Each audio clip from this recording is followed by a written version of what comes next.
I'm Rebecca Husk, and I'll be playing Lavinia Dickinson. Hi, I'm Xander, and I'm playing Thomas Higginson. Hello, my name is Grant Brown, and I'll be playing Austin Dickinson. I'm Tess, and I'm playing Susan Dickinson. I'm Elisa, and I'll be playing Mabel. I'm Sabrina, and I'm playing Emily Dickinson. I'm Hope. I'm the playwright, and I'll be reading the stage directions. Act 1, Scene 1. An instrumental song, ghostly, bright, and contemplative, plays, beginning with chords that sound like the light tolling of a bell. Enter Lavinia, dressed in black 19th century funeral attire, who stands alone, holding a lit candle. The unlocking and creaking sound of a heavy trunk opening. Fascicles, little handmade booklets covered in writing and tied together with string, rain down from above in a fluttering cascade behind Lavinia, who stands wide-eyed, amazed and confused, as they fall behind her and the voiceover plays. A death blow is a life blow to some, who, till they died, did not alive become, who, had they lived, had died, but when they died, vitality begun. Suddenly an envelope drops down from the ceiling in front of Lavinia. She picks it up off the floor, opens it, and reads it. She decisively lights the letter off the candle and watches it burn. The song finishes with the same beginning tolling chords, which fade. End scene. Scene 2.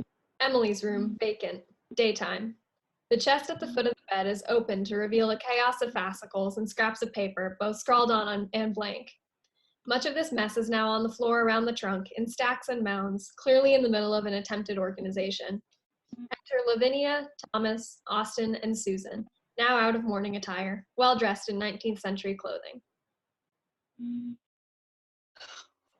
My word, look at all this. First time I've set foot in this room in, well, it's been years, hasn't it, love? Yeah. Emily didn't want us in here. It feels wrong to be in here now, let alone invite other people into. Thomas ventures into the mess, picks up fascicles, and reads them briefly. This is everything. Everything. I was trying to sort out her affairs. There wasn't much to sort, then I opened this trunk and... She gestures proudly to the mess. You mean to say that all of this is purely... Emily's poetry. Look, Thomas, you can see where she has stricken through certain words and found ones better suited. How did she do it? They all stand and take it in. Mr. Dickinson. Austin, please. Any friend of Emily's, etc., you know. Of course. Did your sister leave any instructions as to what to do with all this? Well, she left a will of sorts. She absolutely refused to let me draft up anything proper for her. She said she didn't want her brother for a lawyer. But we found a last letter in her nightstand. Emily has bequeathed all of her poems to Lavinia. But she made no mention of what she wished me to do with them. She said to destroy her letters. Privacy, I suppose, but the poems? I think she trusted me to do as I wished with them. And what do you wish to do, Miss Dickinson? Emily's poems deserve their place in every drawing room in America. And she trusted you. Lavinia looks to Susan, who has avoided the mess on the floor and done her best to fade into the background. You too, Susan. Susan? Oh, I don't believe we were properly introduced. You must be Susan, of whom Emily spoke so highly. The sister-in-law. You dabble in poetry yourself, if I recall, yes? Well, to some extent. My wife writes charming verses, Mr. Higginson. Don't permit her to convince you otherwise. Which is precisely why I'm hoping to pass these poems to the two of you. Susan, you knew Emily so well, better than her own siblings did. I wish I had the time to know her quite as well as you did, darling. Or the skill. The poetic gift in the family was limited strictly to my wife and my sister. Annie, no, I don't think I can. You can see things in these poems that I am blind to. You knew her voice better than anyone. I've seen some of these pages. The two people she always sought out for advice in her poetry are the two of you. Susan, I want you to compile these, organize them, fashion a book of poems. Thomas, if you would be so kind, when Susan is finished, would you take a look at the manuscript and see if any literary men in your circles might consider it publishable? I would be honored to give Emily to the world, Miss Dickinson. Lavinia, I think it's a fantastic idea. Austin, I really don't. Susan, darling, think what it could mean for Emily. Our sister could not comprehend the service she performed to us and to this wide world by removing herself from it. It seems hardly anyone knew her, but they can now. Wouldn't that be something extraordinary? Susan breaks away from him and drifts to the window alone. I'll draft some letters right away, Miss Dickinson. I have several colleagues at the Atlantic Monthly and some friends at Boston publishing houses who might be of service. It's always wise to gauge interest first, of course, but when I show them these, poetry, torn up by the roots, earth and dew still clinging to it, from a recluse woman with a mind like a secret garden. Fear not, I trust my progress will be swift. Thomas exits with the fascicles. Austin moves to Lavinia. Speak to her, Vinny. I know she doesn't mean to be so selfish. Grief affects people in curious ways. Austin exits. So, what did you think of our literary man, Mr. Higginson? He is certainly eager. Certainly, I am glad of it.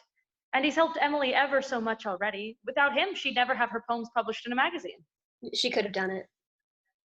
Without him, Emily would have found a way. Perhaps she might have. And of course, she owed so much to you, her secret editor. No, I was hardly her editor. She simply liked to have another soul there to help her sort through her thoughts. As if I was one half of Emily's brain, and she was consulting with another side of herself when she talked to me.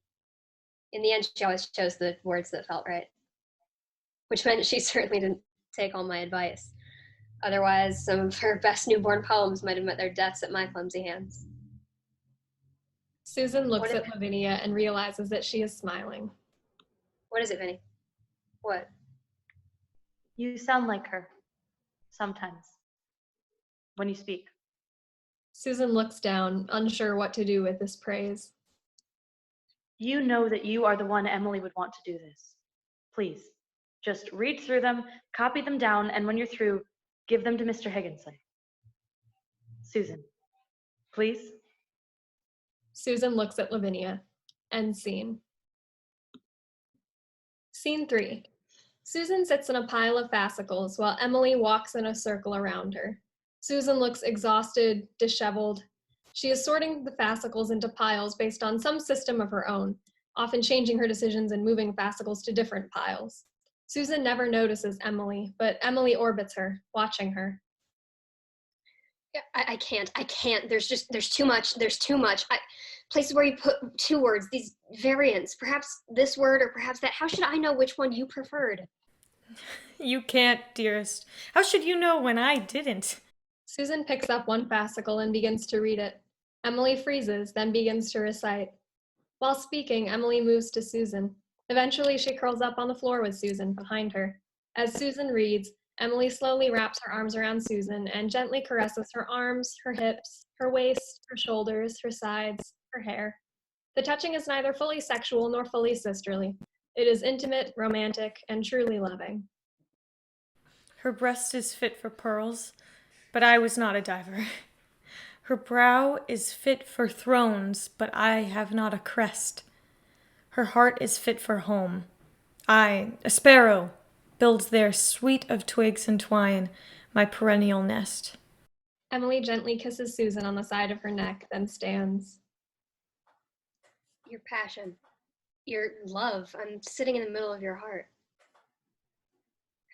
Your heart, with all its variations, paths, and indecisions. I cannot print a human heart. Why can't you? Susan sits for a moment, awestruck with this sudden idea. She suddenly begins rapidly sorting the papers and fascicles decisively into piles. Lavinia enters while Emily exits. Hard at work, I see. Vinny, I've got it. I've got a whole system. Her entire heart was pure poetry. What if we print all of it? All of this? What, in one book? Every scrap of it. Look. She holds up different pages and points to them. It's impossible to tell what's a poem and what's just Emily thinking. But whenever Emily thinks or feels, it's poetry.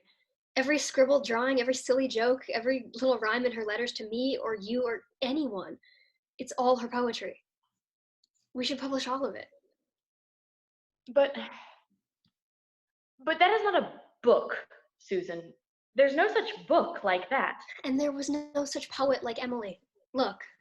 She stands and shows Lavinia a page. This happens all over her manuscripts. See how this word has a little X over it? And at the bottom here, she's put another option for a word that could be substituted for that one.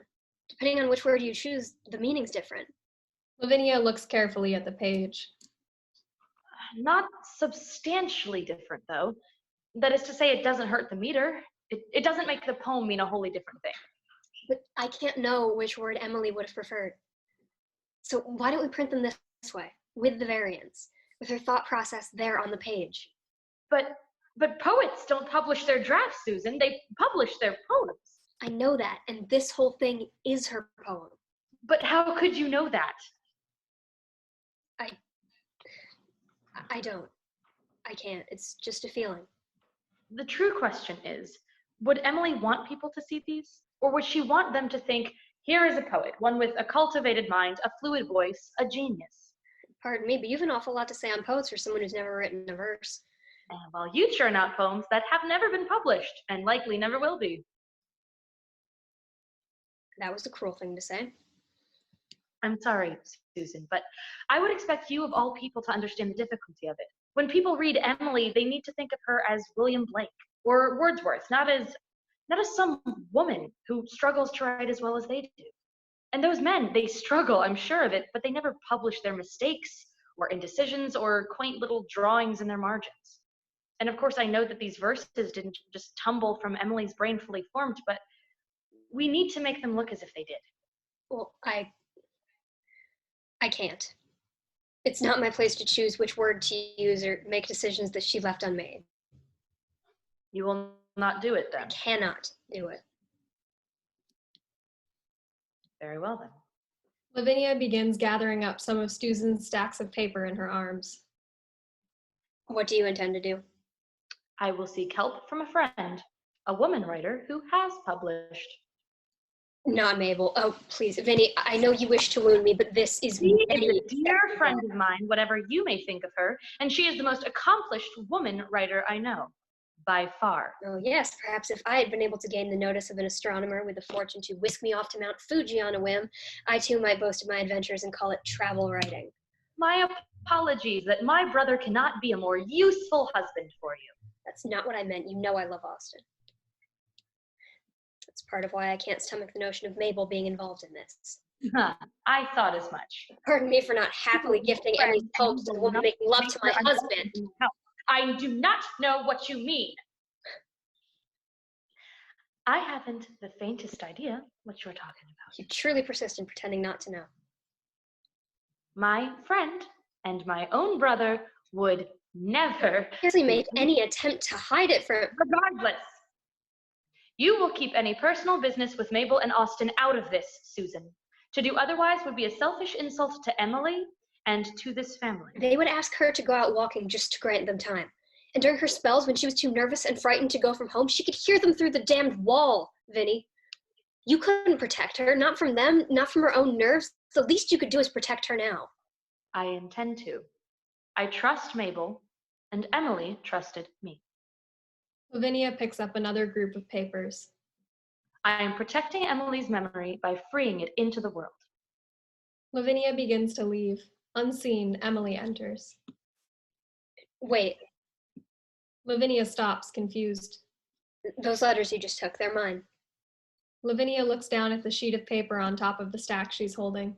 Susie, will you indeed come home next Saturday and be mine own again and kiss me as you used to? They're just Emily's letters to me. I want to keep them. Lavinia hesitates, then looks down at the paper on top of the stack she's holding. I feel that I cannot wait, feel that now I must have you, that the expectation once more to see your face again makes me feel hot and feverish and my heart beats so fast. They aren't poems. They're nothing, really. I like to read her voice and remember what she said to me. Now, farewell, Susie. I add a kiss, shyly, lest there is somebody there. Don't let them see. Will you, Susie? Please, they're private. Please. Lavinia looks up at her. She hands a small pile of the papers to Susan. Let she without sin be the first to condemn. I'm sure I don't know what you mean. Good. End scene. Scene 4. Mabel moves confidently across the stage. Suddenly, a letter falls from above onto the stage directly in her path, followed by 2 fascicles. She picks up the letter and reads it, becoming increasingly thrilled. She lowers the letter and looks down at the fascicles, smiling. End scene. Scene 5. The living room of the homestead. Mabel and Thomas are seated in different parts of the room, both writing furiously with fountain pens. Various surfaces of the room are covered in fascicles, paper, and cloth-bound books. Thomas finishes his writing and puts down his pen. He walks over to stand beside Mabel, who is still writing. She puts down her pen, hands him her paper, and watches him expectantly as he reads. He begins to look troubled. What's but that furrow in your brow, dear Thomas? This doesn't sound like Emily, Mabel. This sounds like you. Well, you needn't say that as though it's such a bad thing. I keep telling you, Mabel, as close to the originals as possible. I'm editing these just as I did with the other ones. I think we've proof enough. She holds up 2 cloth-bound books from her table. Their titles, Poems by Emily Dickinson and Poems Second Series, are clearly visible. That your publisher friends were quite taken with what the 2 of us have managed to turn out. Admittedly, yes. My friend from the publishing house says our sales, Emily's sales, have risen from last year. Nevertheless, we cannot allow ourselves to grow too heavy-handed. And besides, no one will understand any of these. Not as they are now, at least. They certainly shan't move any spirits in this condition. And isn't that what's important? Reaching as many hearts as possible? Just because these poems are inaccessible to you doesn't mean they'll be inaccessible to everyone who reads them, Mabel. Oh, do forgive my stupidity, Thomas. I trust the meaning of... She picks up a fascicle and begins reading from it. Pastures of oblivion, a statesman's embryo, is as clear as day to a man of your intellect. Well, whether I know what it means is inconsequential. It all meant something to Emily. But perhaps someone else will read it and know what she meant. I think people who think as she did are few and far between. She picks up another fascicle. Look at this. I felt a funeral in my brain and mourners to and fro, kept treading till it seemed that sense was breaking through. Seems a trifle melodramatic for a headache, don't you think? But if you're unsure of its subject, then you must be even more careful when changing the language. Look, there. That word you've got there isn't quite a synonym for that one. You've made a fine poem about a headache, but now the reader cannot decide the poem's meaning for himself. He returns to his work. I don't see how what I've done is any different from what you've done. I have changed a few words for the consistency of rhyme, added a comma or 2 for fluidity's sake. You are adapting, Mabel. There are phrases here that Emily would never use. You are adding content that's all your own. Thomas? She charges forward to meet him, holding up the 2 volumes of poetry. What's in these books will never really be poetry by Emily Dickinson because we've altered it. We both have. I'm changing it to allow people to understand it. Your way or mine, it will not be her exact words that people are reading, but what matters is that they will read it. But it should still be her thoughts that people are reading, not yours. In her ideas, Emily is unlike any woman writer I have ever... Any woman writer! So when you edit her poetry, if you could just focus on preserving its voice, its style, its subjects, its sentiments. Oh, its style and its subjects, Thomas. I'm through being spoken to like some foolish child. Do not try to act as though you're so much more enlightened than I am, as if you understand it all, because you don't. And no one else will either. You're trying to sell the public a pamphlet of riddles. Sure, they might purchase them for the challenge of it, but has it crossed your mind that if I can't see the meaning, and you can't see the meaning, perhaps there is no meaning?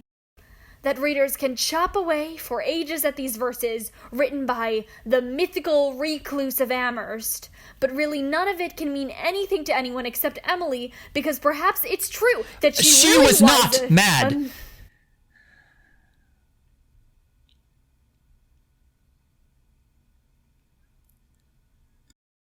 And what makes you think that you understand her thoughts so much better than I do? I know her thoughts better than any...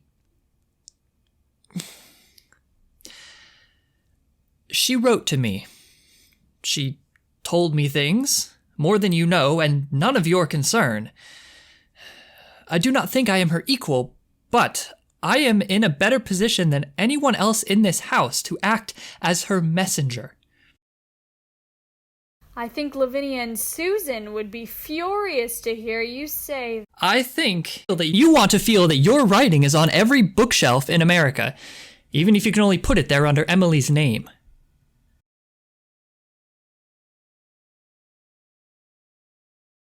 I will remind you, Mr. Higginson, that you enjoy luxuries in publishing which writers like myself, and Emily, and Susan cannot attain. I suppose you think a woman like Emily is lucky to have attracted your notice. In a way, I suppose she was. So that is what you want, then? You want to use Emily's words to get your own voice heard? I want what Lavinia wants. I want renown for Emily, so I'm improving these poems. What matters is that they are of the highest quality, and that people read them. They will be changed. But if others read them and love them, then we will have done her a service. If you change her words, then you change Emily Dickinson. You will have silenced her. Suddenly, Thomas stands swiftly and begins putting on his coat. You're leaving. After everything Emily endured in life, I will not help you change her into some quaint nonsense poet when she was more than that. I refuse. He strides to the door. How you'll contrive the third series without me, I am almost afraid to see. I assure you I shall manage. I made a promise. Thomas exits. After a pause, Mabel picks up her pen and looks to the fascicle beside her. I felt a funeral in my brain. I'm feeling a funeral in my brain from reading all of this.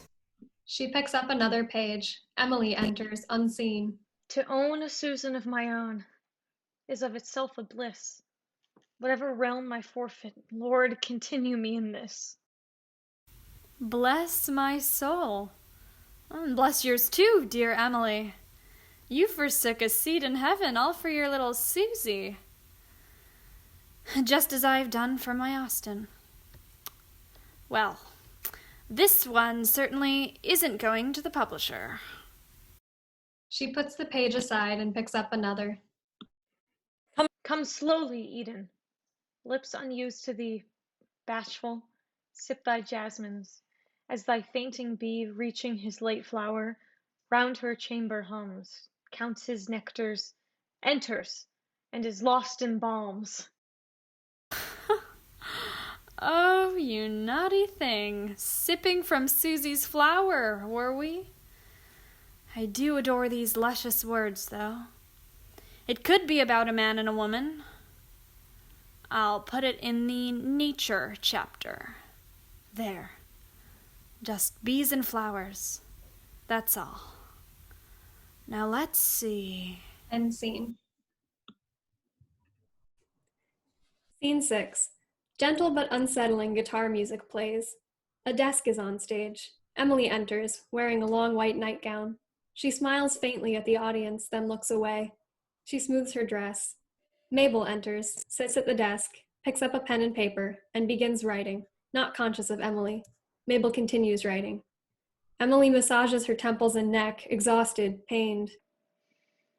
I felt a funeral in my brain, and mourners to and fro kept treading till it seems that sense was breaking through. When they were all seated, service like a drum She frustratedly stomps her foot on each beating. kept beating till I thought my mind was going numb. She sits down on the floor.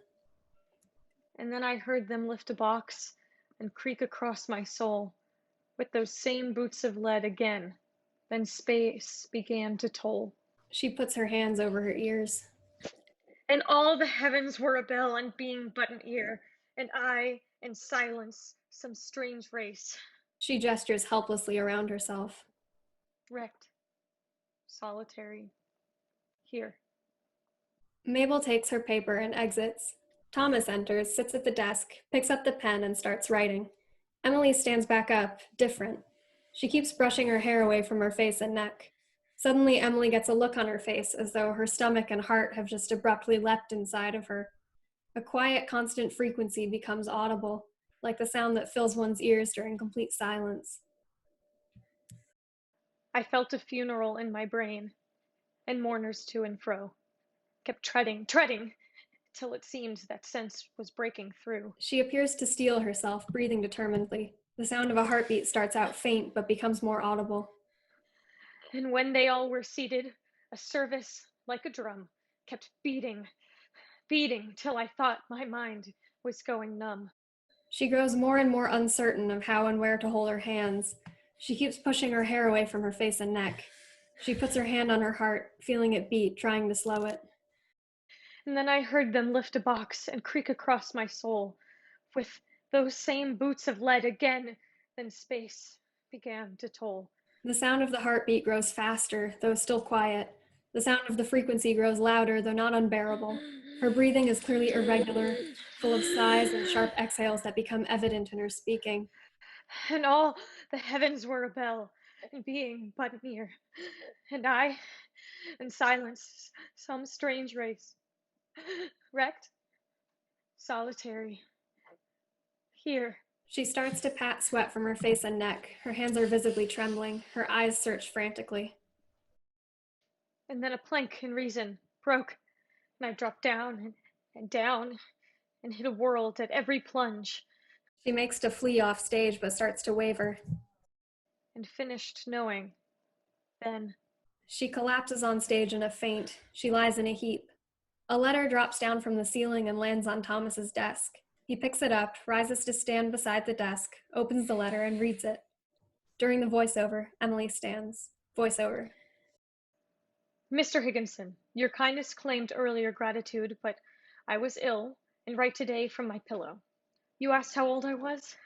I made no verse, but one or two, until this winter, sir. I had a terror since September that I could tell to no one, and so I sing, as the boy does by the burying ground, because I am afraid. So this is why. They both continue speaking face forward. Emily looks at Thomas, but Thomas does not turn around to look at Emily. This is why I flee from the doorbell.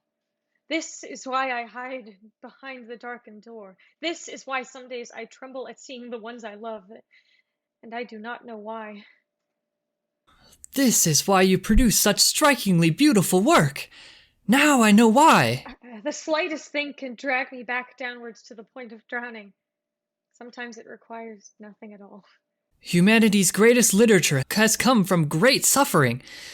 Without it, man would be nothing at all. I write when I feel a terror I cannot tell to a human face. I write when I feel joys I fear will flit away if I do not pin them down. I write to remember. I write to forget. I write to think. I know I cannot understand, but now I know. Now you know more than anyone. I sing because I am afraid. I know more than anyone. This alone has not made me what I am. Who I am. I alone know who you are. I am afraid. I know. End scene. Scene 7. Mabel's bedroom at the Evergreens, the house she shares with her husband. Mabel and Austin, post-sex, are in various stages of undress.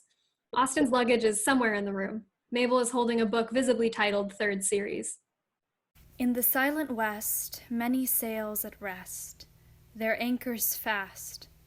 Thither I pilot thee, land ho, eternity, ashore at last.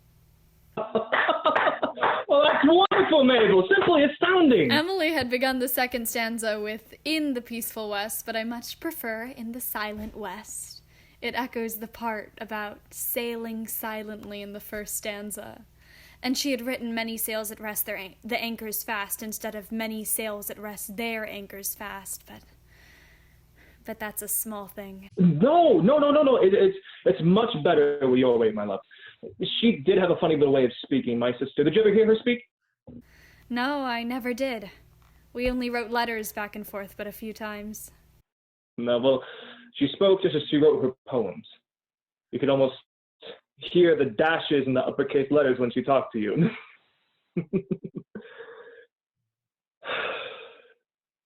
I do miss her terribly. Though, to be honest with you, I missed her when she was alive. When she stopped leaving her room, it was as if we already lost her. She returns to the bed and places the book in Austin's hands. Well, Austin, you shan't have to miss her anymore. She'll be with you always. Thank you, darling. Oh, I simply cannot express my fondness for you. I'm too tied down in legal language to make any good metaphors, I suppose. And yet, my goodness, I do live surrounded by poets. I don't know if I ought to call myself a poet, Austin. But of course you are, my dear. Just look at how well the first and the second series sold, and are still selling. And what you have here in this third series, it's precisely what everyone likes to read nowadays. Well, the third series has only been in print for a few weeks, and the publishers haven't yet written me about how well it's been selling. But they are predicting a very good reception. Well, you have made my sister into a household name, Mabel. I will forever be grateful for you for that. I suppose I cannot take sole credit. Thomas Higginson, in the beginning at least, had his input. Too much input, I dare say. I never really cared much for his versions myself. Why not? And you needn't lie and say that it's my revisions are superior. Well, indeed they are. Besides that, my main aversion to Mr. Higginson's editions of Emily's poems was just how tortured they sounded. Even the Mary verses sounded almost desperate. Certainly, Emily had her dark times, worse than most people's darkest, perhaps. But when I picture her, I see her gaily rambling next to me in the garden, swinging her hat, joyful as a bird. You know, that even when she shut herself inside of her room, she would bake gingerbread for the children in the town and lower it to them from her window in a basket. Thomas Higginson seems to think that Emily's nervous spells were all that made her the writer she was. He had a great deep deal of the joy. His Emily is simply not the Emily that I remember. I hope that my third series will allow you to remember her as everything she was. I hope so too, love. He erupts into a fit of coughing. Austin, are you quite well? Yes, I'm fine. It's just a cough. I'm dreadfully tired since I read back from Boston. Nothing to bother a doctor with. Your partners at the firm ought to make sure you take better care of yourself. Why should they worry me when you will do it for them the instant I return home? He suddenly kisses her. There. That was for the third series. Congratulations, my sweet. That you should do such a thing for Emily and for me. It means the world. As Austin sleepily rolls over in the bed to face away from her, Mabel stays up, sitting beside him, looking troubled. End scene, end Act 1. Act 2, Scene 1. What follows is a silent movement scene. Instead of dialogue, a song plays.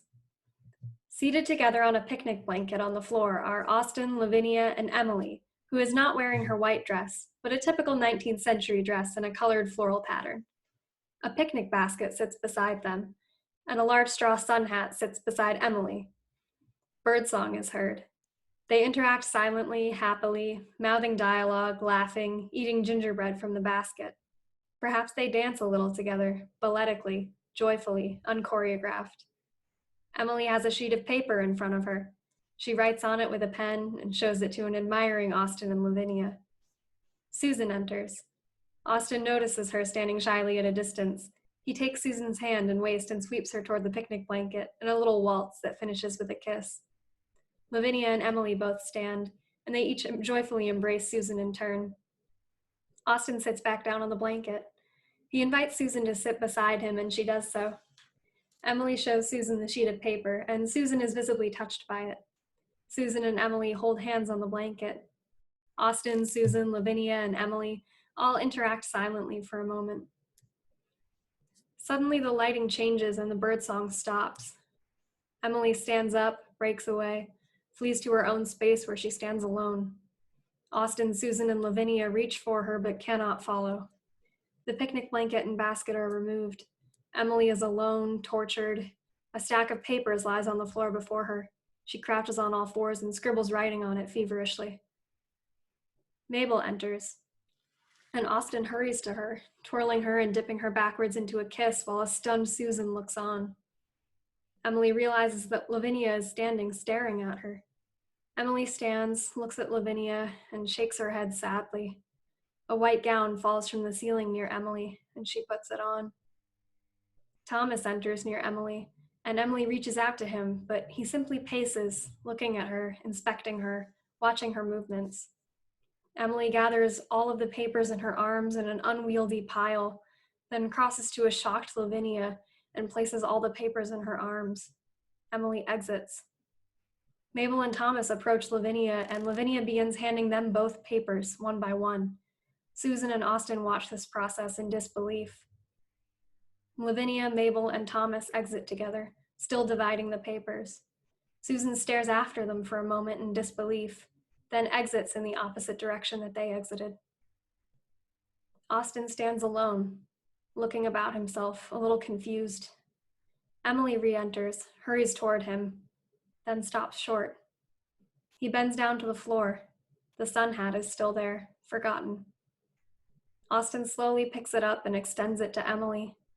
She stands for a moment, looking at it and at him. Eventually, she breaks into a smile. Austin is momentarily surprised, then breaks into a smile too. She slowly turns and exits. Austin's smile fades as he lowers the sun hat, and the song fades out on the tolling chords of a bell. End scene.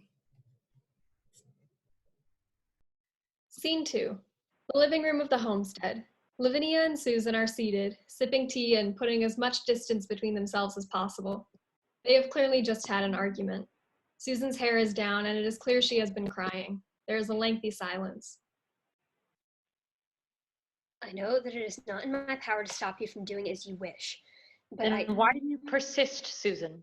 Silence. They sip their tea. Why should Mabel be paid all of the royalties? I'll not deny that she deserves some share, but every cent to her, why? I thought, after all she had done for Emily, for us, she deserved it. I could not do what she did, and you refused to do The it. copyright to those poems still lies with you. Emily gave it to you. Perhaps she would have wanted you, or at least the family, to have the money. I haven't any idea what Emily would have wanted, Susan. Perhaps she shouldn't have wanted me to publish her poems at all. No, Denny, she gave them to you. She trusted you. I cannot imagine why. But she did. And because she gave you those copyrights as a gift, because she trusted you with them, it's likely that she wanted you to have any money. Lavinia immediately grows angry again and pulls away. That might have come from Well, it's of no importance anyhow, because there are no profits, Susan. What? Vinny, that can't be. A knock is heard at the front door. Lavinia answers it, and Austin strides in casually with his luggage, which he drops by the door. He stands by the door with open arms, awaiting a welcome. Hello, my dears. Lavinia hurriedly smiles and rushes over to embrace him. Austin! I thought you weren't supposed to be home for another day yet. Susan remains on the couch, looking to look at Austin. Well, I haven't been back in town long. He leans over the couch to give Susan a kiss on the cheek, which she receives coldly. Hello there, darling. Hello, Austin.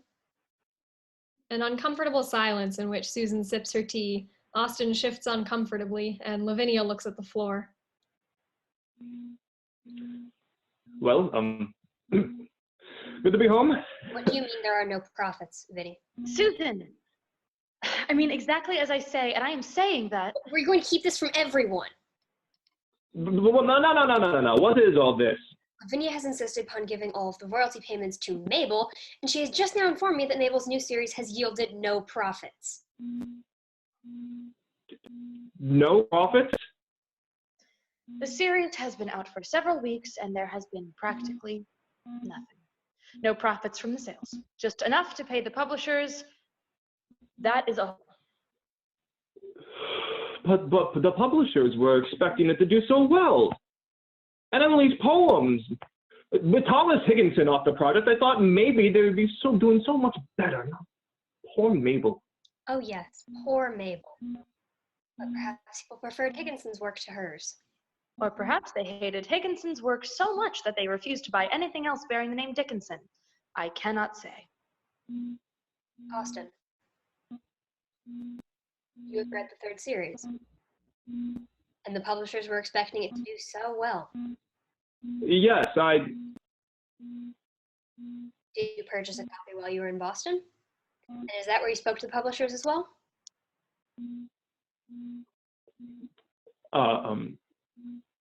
Well, no. That is, no. Lavinia rises to leave. Well, I suppose now that you've returned to town, I'll not trouble you. She exits quickly, leaving Susan and Austin alone. Susan gazes off stage to where Lavinia exited. A pregnant silence. You've been to see Mabel. Susie, Come back to town after 6 days away in Boston, trying cases, and the first place you come back to isn't your wife, to your children, but to her. That's what coming home means to you. Susan, I just had to get away. 6 days with the firm without stop, working through nights and knowing that I will doubtlessly return home to pure bedlam. Ever since Emily passed, no one can so much as speak in this house without... Are you really blaming Emily for your... I'm saying, I understand why she stopped leaving her bedroom. If your home is with Mabel, then perhaps that is where you ought to be. That is, if her husband will make room for you. No, Susan. My home is here at the homestead. With you. With our children. There's always room for me by your side. Any place else, in comparison, is like a boarding house to me. A cheap boarding house. I've missed you so much, Austin. I can't live without you. You know, when you're away, it's like the sun's gone out. Really? Well, coincidentally, I find myself similarly unable to live without you. Really? You can't begin to fathom it. I become despondent, decrepit. A broken man sends all capacity for thought. Oh, no. Well, I certainly shouldn't like to see that. And I shouldn't like to see my little flower wither away without her son. It seems to me this marriage is a top-notch idea. As long as you never starve me at seeing my glorious son. Oh, never again, darling. Straight home, constant as a star. The sun. So that's me. And when I see you, I see... what do I see?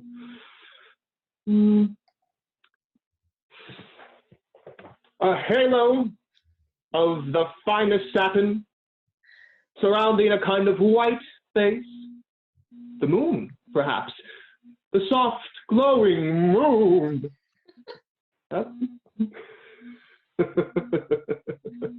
I'll leave the poetry to you, my dear. Now, what's this news of my dear sister Lavinia? I left with the pair of you quarreling about Emily, and I returned to more quarreling. I wonder whether Emily would approve of what's been happening in this house. All the editing and fighting, and perhaps I could have done better, but I gave up. There was so much. There was just so much. Oh, He consoles her, smoothing her hair. When I was reading them, it felt like a sacrilege of sorts, to be reading poems she never sent me. Perhaps she never wanted me to read them. I don't know what she wanted. I miss her, Austin. I miss her too. And so does Lavinia. But do you know something? I dined with some of our other lawyers in Boston. And upon learning my surname, they didn't say, so you must be Edward Dickinson's son, the treasurer of Amherst College? No. No, instead, they asked, is your sister Emily Dickinson, the poet, the ones our wives have been reading? I think she would be very happy with that. I suppose so. Good. Struggling slightly, he I love picks you, up darling. his trunk and briefcase. He passes the couch to exit. He kisses Susan's lips. I love you, darling. Always will. I love you too, Austin. Austin starts to exit with his things, but starts coughing violently. He stops walking and sets down the trunk and briefcase. Austin, are you ill? It's nothing, darling. I can take your things off later. Go upstairs and rest. I've got too many people worrying over me. Austin exits, leaving Susan alone. End scene. Scene 3. Susan is wearing 19th century morning attire. My son has gone out. He didn't rise this morning, that's when we knew. My son has gone out and I am cold. Without him, I shall grow pale and waste away like a plant in the dark because I need him. I need my son as a plant needs sun, even as it burns sometimes or hides behind a cloud. I need his warmth, his light, the pain too, even the pain, because after the pain, his warmth is 100-fold, and I need him even when I wish I didn't. He made me feel like that. Like a flower. Kind of flower that people write poems about. Mabel enters. Without him, I My shall grow son pale has and gone waste away out. like a plant. My son has gone out and I am cold. Susan stops and turns to stare at her, furious. Mabel turns to Susan. We were two spheres orbiting the same sun, you and I. He gave his light so freely, so equally, to you and I. But now my world is cold, Susan. I'm so cold. I will not be sorry for you. You are not a widow. I feel as though I've just become one. Go home to your husband, Mabel.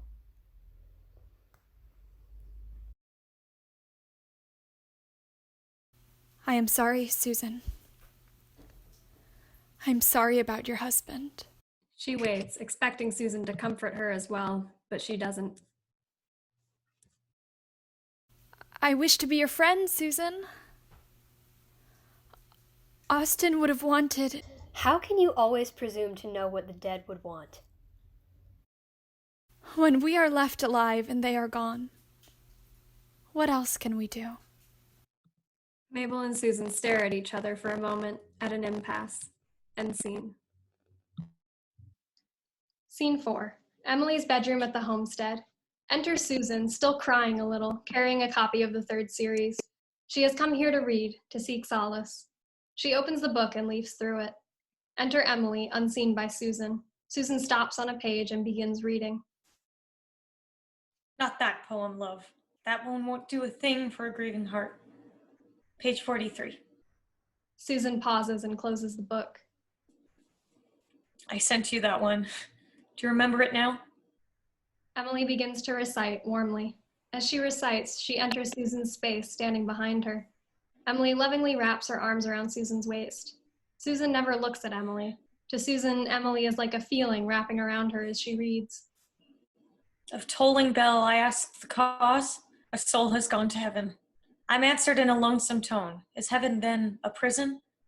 That bells should ring till all should know, a soul had gone to heaven. Mabel enters, holding a paper and pen, and stands, not truly in the bedroom, but in her own space. Would seem to me the more the way of good news should be given. You like that one, I remember. Susan smiles too, wiping her tears, still never looking at Emily. Emily lovingly kisses Susan's cheek, then moves back into her own space. Susan, still smiling, kisses the book's cover. Emily touches her own lips, feeling the kiss there. Emily grins and giggles a little. Page 43. Susan opens the book again and starts to read silently, but suddenly stares at the page, confused. Something is wrong. Of tolling bell I ask the cause. If tolling bell, I ask the cause.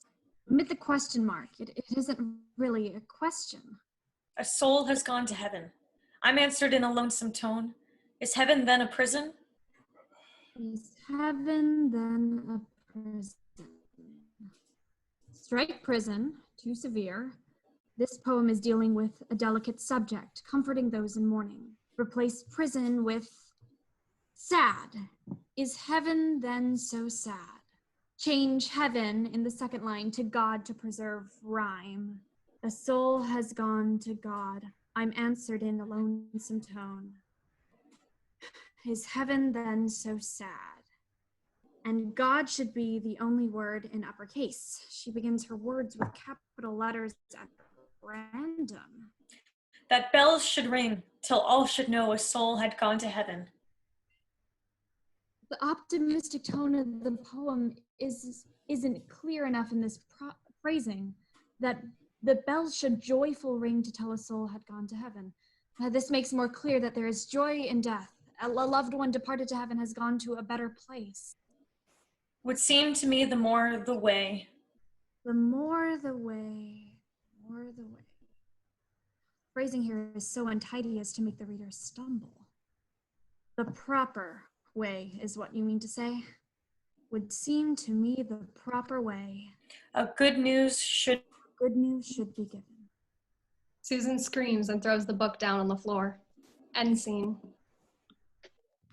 Scene 5. A stately desk with a stack of paper. Austin's will.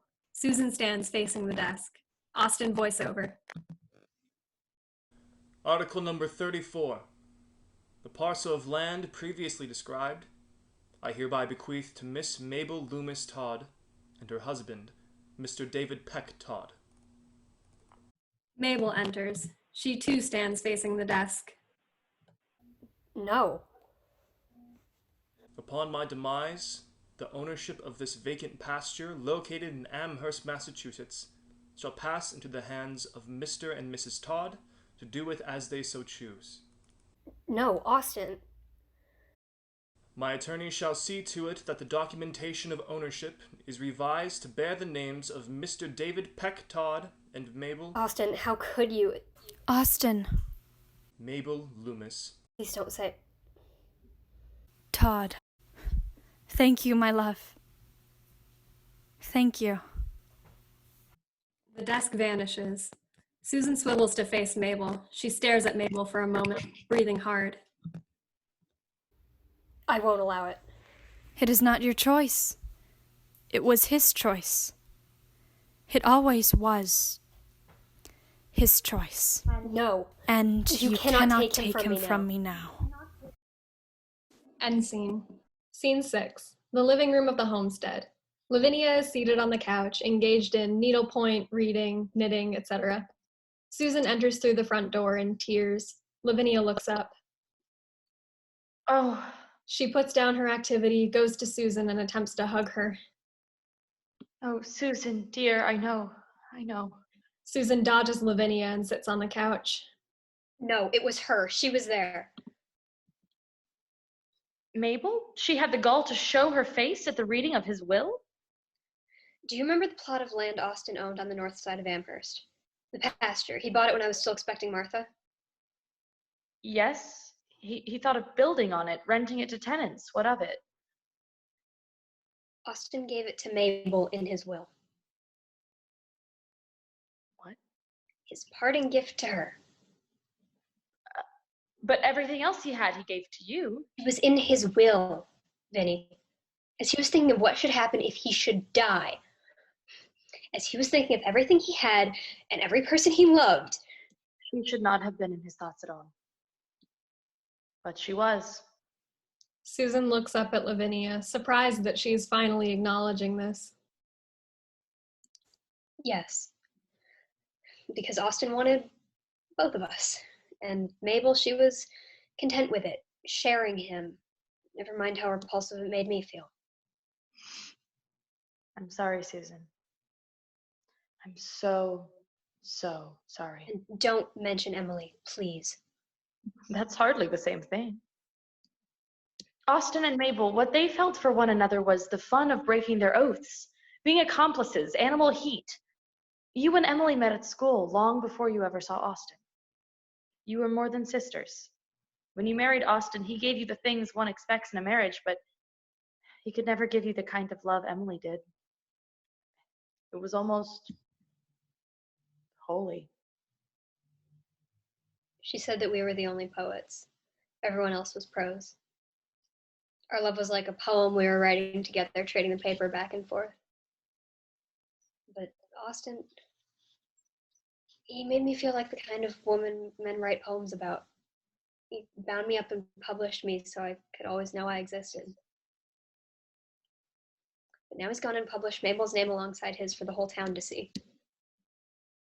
Susan, there is something that you can do. We can sue Mabel and her husband for the land. I can present the suit. But it was Austin's choice. He wanted to give... Consider this my way of talking some sense into my brother. I've done it for his entire life. Never about this, but I think it's time. Mabel is your friend. This could destroy her. I have watched her destroy you, and you are my sister. Would you fight for me? Happily. End scene. Scene 7. The living room of the Evergreens, the house of Mabel, Loomis, Todd, and David Peck Todd. Mabel is pacing back and forth. A knock is heard at the front door. Mabel opens the door, revealing Susan. Susan nods gravely in lieu of a greeting. Mabel pauses a moment, then moves to let Susan in, closing the door behind her. Both women are cold, civil, neither of them sits. A heavy silence. You shan't change my mind about the land, Mabel. I'm well aware of that. Lavinia won the lawsuit. If you wish to contest it, we will be more than happy to win again. I'm sure you would be. I did not invite you here to convince you. Frankly, I do not like having you in my house at all. I would not have permitted you to enter it unless it were for something worthwhile. I never liked having you in my house either, but I was given little choice in the matter. That is true. It was Austin's choice. Mabel, do not. You cannot continue denying it, Susan. You have a husband of your own. You may mourn him when he is gone. Let me have mine. You never had Austin. He was miserable in your house. We were happy. My house was miserable because of you. I live with him. I see his face. I go no more away. What? For visitor or sundown, death's the single privacy. You would dare. The only one for stalling mine, and that by right that he presents a claim invisible, no wedlock granted me. Do not recite Emily's poetry to me. And in that poem, she speaks of death, not some husband or lover, because Emily never had one. Oh, tread cautiously, Susan. Remember, I've read all Emily's poems. Her love poems? How many times I had to scratch your name from them before I sent them to the publisher. And now look at you. Austin, land, lawsuits, royalties.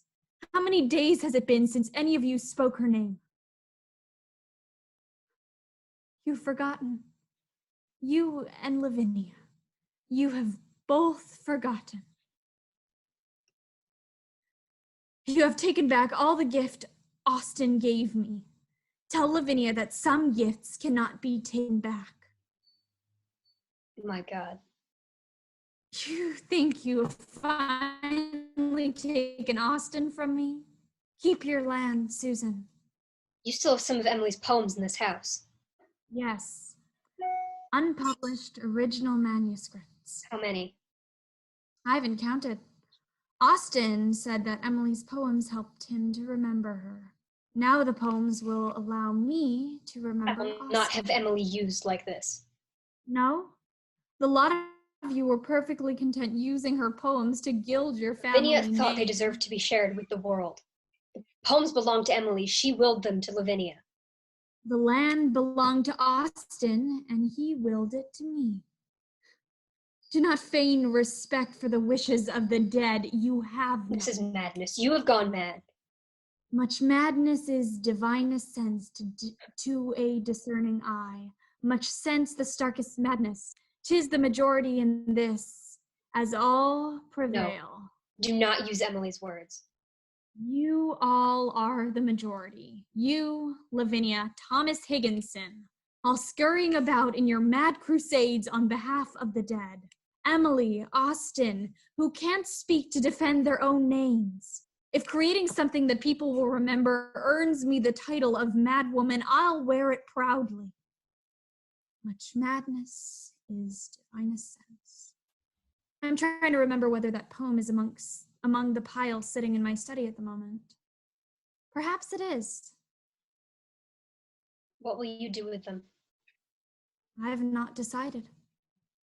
Do not burn them, please. Of course not. You cannot publish them. Lavinia still legally owns the copyright to them. Then I shan't publish them. I will simply keep them. You won't change your mind. You'll just keep them. Put away so that no one will ever read them. Is that not exactly what Emily did with them when she was alive? She kept them largely private. Perhaps that is what she hoped you would do with them after she died. Do not pretend you are doing this for Emily. Tell me.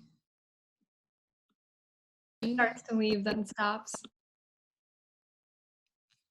If Emily, when she was alive, if Emily had sent you one of her poems, would you have gone and published it without her permission? Without asking what she wanted? Susan turns to face Mabel.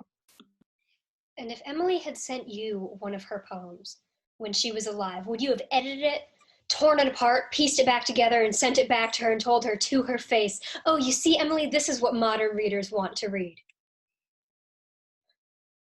Silence. Susan exits. Mabel stands staring at the door for a moment. Mabel exits, then quickly returns carrying a large stack of fascicles with a bundle of string. She places the stack of fascicles on the floor, kneels, and begins tying the stack together with the string. Having done this, she carries the stack of fascicles to a sideboard, opens one of the cabinet doors, and puts the fascicles inside. She takes a key from the top of the sideboard and locks the door to the sideboard. Mabel exits, taking the key with her. The room is left vacant for a moment. Enter Emily. She moves quietly, almost stealthily, through the room and to the sideboard. She sits cross-legged on the floor beside it. She runs her hands pensively over the little door behind which her poems lie. She knocks quietly on the door.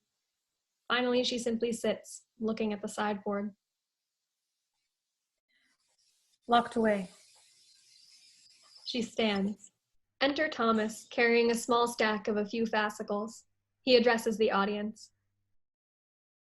The bee himself did not evade the schoolboy more than she evaded me, and even at this day I still stand somewhat bewildered, like the boy. Enter Austin. He addresses the audience. We missed her when she was with us, and we missed her when she was gone. Enter Lavinia, carrying a small stack of a few fascicles. She addresses the audience. She said she feared parting with me for an hour, lest a storm would arise, and she would go unsheltered. Enter Susan, carrying a pen and paper. She is writing. I'm waiting, but she comes not back. I fondly call through all the fragrant days. I wonder much the loss of her sweet courtesy, such strange forsaking of her gracious ways. Enter Mabel, carrying a small stack of a few fascicles. She addresses the audience. She is a lady whom people call the Myth. She is a sister of Mr. Dickinson, and seems to be the climax of all the family oddity. Emily absorbs all of this for a moment. Then she stands and begins walking about the room, wandering really, eyes downcast. Finally, she speaks. I shall not murmur. If at last the ones I loved below permission have to understand for what I shunned them so, divulging it would rest my heart, but it would ravage theirs. She breaks off. She looks off stage and sighs. Just before she died, she asked me, "Do you remember what Hamlet whispered to Horatio?" I did. When Hamlet lays dying, he tells his dearest friend, Things standing thus unknown shall live behind me. If thou didst ever hold me in thy heart, absent thee from felicity a while, and in this harsh world draw thy breath in pain to tell my story. But Horatio couldn't recount Hamlet's life. His death, certainly, his nature in moments, but what could say more than Hamlet's own, "Oh, what a rogue and peasant slave am I," his own to be or not to be? Emily looks up at the audience, determined this time, smiling a little. If I can stop one heart from breaking, I shall not live in vain. If I can ease one life the aching, or cool one pain, or help one fainting robin unto his nest again, I shall not live in vain. She smiles slightly. That's all. That's all. End scene. End of play.